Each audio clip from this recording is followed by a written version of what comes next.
Comme tous les samedis, place maintenant à une page musicale. Notre invité aujourd'hui fait rimer électro et Bamako et il veut faire entrer la musique malienne dans les discothèques et il y arrive.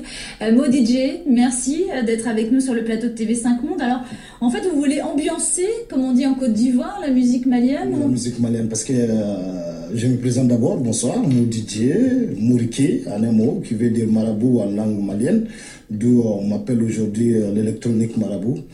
Et en fait, comme autour de l'Afrique même, tu vois, genre un exemple, tu vois, en Côte d'Ivoire, tu peux faire 2 heures de temps dans une boîte de nuit, on attend que la musique ivoirienne. Mais nous, à l'époque, au Mali, on ne dansait pas beaucoup la musique malienne dans les boîtes de nuit. Donc, du coup, ça m'a un peu, voilà, excité à faire danser aussi la musique malienne dans les boîtes de nuit, quoi. Il ne faut pas qu'on reste à écouter la musique malienne à la radio, au bureau, ou quand les femmes cuisinent, ou nous, soit on est au grain, on est en train de boire du thé, on écoute.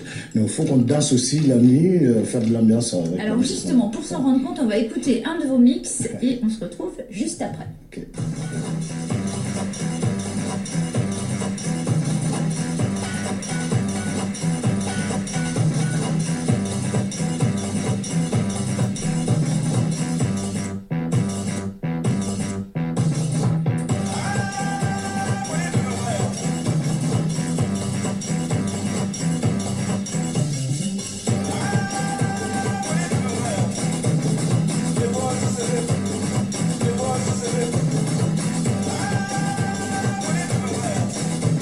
Mo DJ, le secret, c'est le djembé, cette petite boîte à rythme qui vous permet de changer les sonorités. Exact. C'est juste pour donner encore plus de groove, plus d'ambiance à la musique malienne, parce que nous, à l'époque, on était beaucoup influencés aussi par la musique ivoirienne, qui était beaucoup aimée. On faisait même des soirées ivoiriennes, des soirées coupées décalées. Mais d'ailleurs, vous avez fait beaucoup de reprises, Mo DJ, des grandes stars maliennes, que ce soit Amadou Mariam et tant d'autres.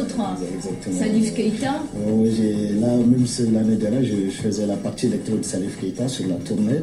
Donc voilà, c'est la boîte à rythme qui m'a donné beaucoup d'inspiration pour essayer de mettre encore plus d'ambiance. Comme nous, on ne trouvait pas le nom de la boîte à rythme en bambara et qui ça ressemble beaucoup au son du tam-tam, donc on l'appelait djembé, ça veut dire petit tam-tam. Donc voilà, c'est ce que j'ai rajouté un peu à la musique malienne pour dans les soirées en boîte de nuit. On va juste revenir un petit peu à la genèse de l'histoire. C'est qu'en fait au début vous faisiez des animations dans des mariages et puis bien sûr il y a un patron de discothèque qui vous a dit viens mixer chez moi. Dans ma boîte. Ça m'a un peu surpris parce que je dis les boîtes, à l'époque moi je travaillais avec des cassettes, je connaissais même pas les CD. Donc j'ai dit, mais non, moi je suis un animateur, je ne peux pas aller travailler dans ta boîte, quoi, c'est que des CD. Viens voir, tu vois. Voilà, j'ai été un peu autodidacte à l'époque, je lisais les catalogues des lecteurs CD, voir que ces boutons, ça fait quoi, ainsi de suite. Et jusqu'à ce que j'ai découvert le sample, qu'on peut sampler la musique malienne.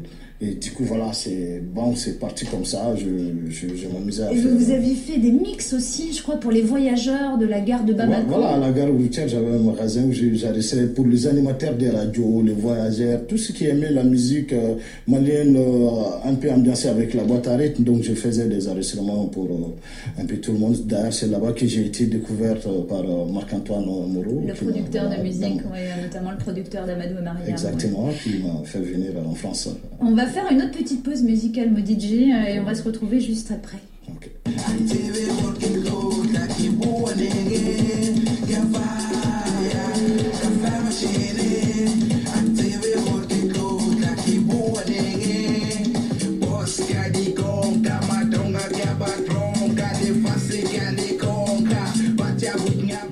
Voilà, c'est l'extrait d'un morceau où vous êtes aux côtés de Mo Laoudi, avec qui vous allez mixer lors du Festival d'Afrique dans tous les sens, le 28 mai prochain.